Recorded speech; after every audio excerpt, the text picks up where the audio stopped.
Okay, in this lesson, we're going to start messing around with the first resonator in Collision. We're going to get a taste of the various resonator types. We're going to listen to those. And we're going to see what resonator parameters like decay, hit, bleed, and so on can do for the sound. Here we are again in Collision. And we have resonator 1 right here. Let's check out the various resonator types that we can call up.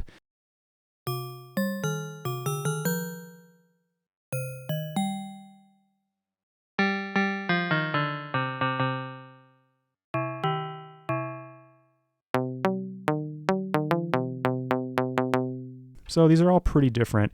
For the patch we're creating, I'm going to choose marimba, and I'm going to put the quality of the marimba at medium.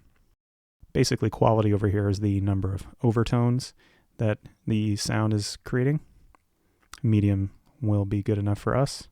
And now we can change the sound pretty drastically by adjusting the decay and material sliders, or this XY pad down here. I'm just going to dial it in. Put it at about 1 second of decay. Obviously, decay is how long the sound lasts. And material, I'm going to put it way down at -100. That's +100, -100. So what is material exactly? Basically, at high values, high frequencies decay slower than the lower frequencies, as opposed to the low values where low frequencies decay slower than the high frequencies. Basically how I imagine it is at high values, it's kind of got a glassy character to it.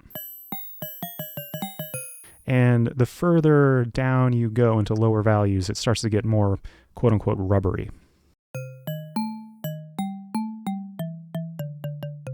I'm going to go with the rubbery vibe for our sound. Moving on, let's look at the brightness control.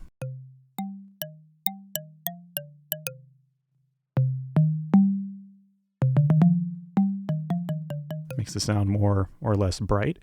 I'm actually going to pull it way down here. Get kind of that dull sound. All right, now let's check out these listening controls. These determine where on the imagined left and right resonators the vibrations are measured. Yeah, that's a little abstract, but the way I just think of these is they're kind of like advanced tone controls.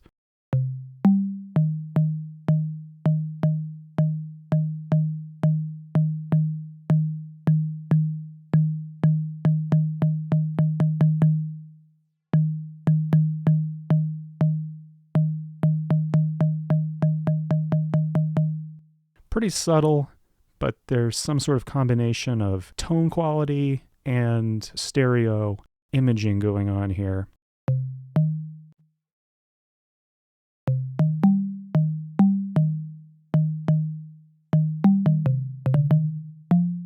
I like this setting here. It's kind of almost mono, but not really.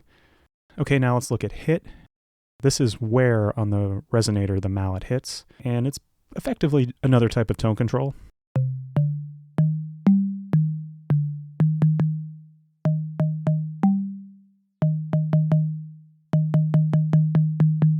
I think I'm going to set it somewhere in the middle. Okay, now bleed. Basically, what bleed does is it helps bring back some high frequencies if they've gotten lost. It's mostly used for low notes, essentially.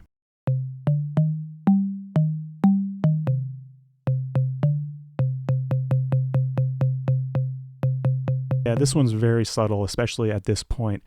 Just know that bleed can help bring back some of the higher frequency content if you're dealing with notes in lower registers. Okay, there we have it. In this lesson, we dug into our first resonator, and we heard the various resonator types, including beam, marimba, etc. And we started defining some of the functions of the resonators, parameters like decay, hit, bleed, and listening.